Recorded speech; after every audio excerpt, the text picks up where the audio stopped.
How fast can a child learn a musical instrument compared to an adult? How fast can they learn a second or third language? They learn fast, right? Because why?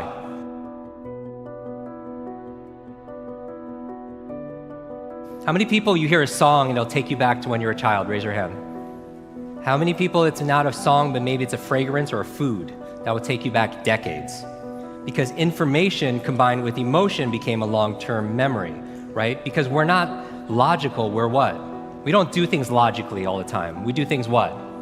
Emotionally, right? Because we're not logical, we're biological. Everyone wants to write this down. All learning is state dependent. That the emotional state that you feel when you're learning something gets anchored to the learning. Does that make sense? By the way, what was the state that you felt back in school? Bored, and the other half of the class is like confused, right? Now, on a scale of 0 to 10, what's boredom? 0. Anything times 0 becomes what?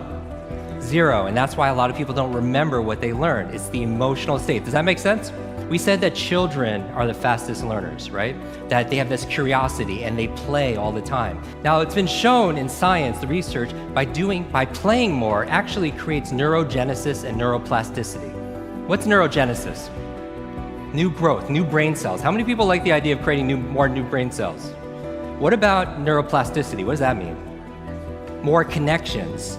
So intelligence, in a way, is not necessarily, like Einstein didn't have a bigger brain than anyone here, but in certain areas of his brain, he had highly connectedness. He did these thought experiments where he would put himself in these brainwave states, specifically theta state. That's the state that you're in when you shower. That's the theta state. That's a relaxed state of creativity. You're inspired. You come up with new ideas. New things come out of you, right? And so he had more connections in certain areas. And so you could promote that by playing more. We live in an age where it's not your muscle power, it's more your mind power. The faster you can learn, certainly the faster you can earn, but not just financially, in all the areas of your life. I remember recently, I got to introduce two of my modern day superheroes. It was Stan Lee.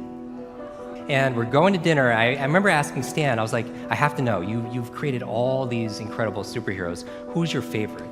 And he looks at me without a blink, he's like, Iron Man. And then he's like, Jim, who's your favorite superhero? I was like, Spider-Man. And without a pause, he says, with great power comes, the opposite is also true. With great responsibility comes great power.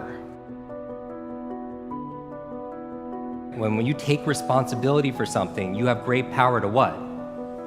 To change things, to transform things, to make things better. Information combined with emotion becomes a long-term memory, right? The state that you learn something and the mood and the feelings that you learn something in gets attached to what you want to learn.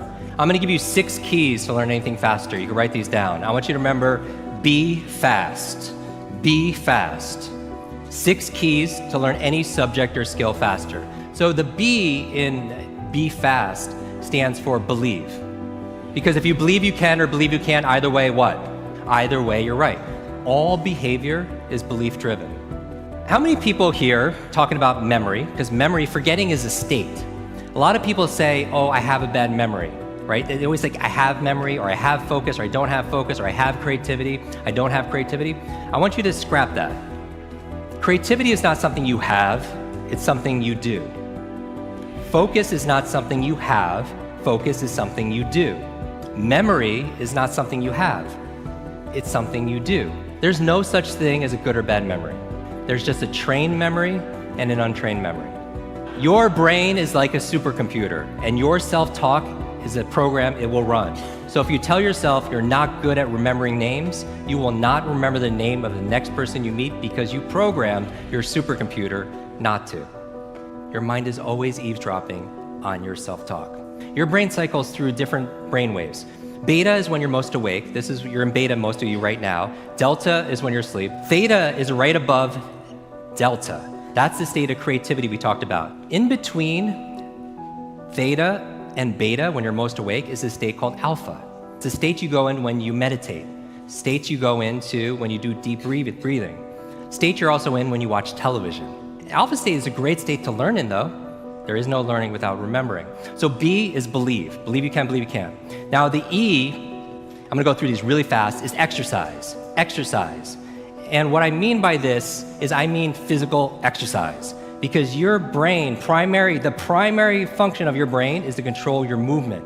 As your body moves, your brain grooves. If you want to learn any subject or skill faster, the F is to forget.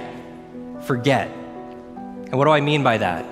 A lot of people don't learn faster because they feel like they know it already, right? So you want to forget about anything else than what you're learning here, temporarily. The A in FAST stands for active, active. You take notes, you ask questions, you participate in it. The S in FAST stands for state, that all learning is state dependent. All learning is state dependent. I never want to learn in a bored state, right? Most people, like when they read, they're in a bored state. So control your state. Finally, the T in FAST and B FAST stands for teach, teach.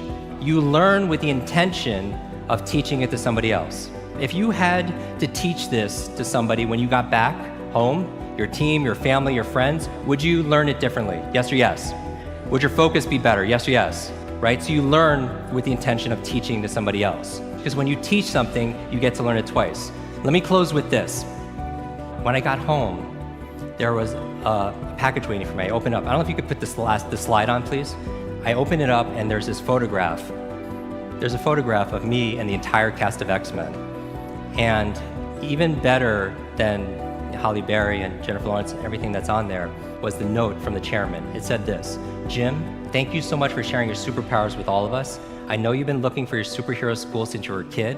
Here's your class photo. So my question for you is this: if you could go back to that child inside of you, that younger self, and right now tell them something that they need to hear, what would that be? And if you were to go in the future, 1 year, 2 years, 5 years, 10 years ahead in the future, I believe you have wisdom inside of you. I believe you have greatness inside of you. If you were to project 10 years ahead of time and look back on this day right now, what does your current self need to hear from your future self? I have a quote that I get quoted on more than anything else. It talks about an egg and stress, that your egg is like your life, that if an egg is broken by an outside force, life ends. But if it's broken by an inside force, life begins. And all great things begin on the inside. Thank you very much.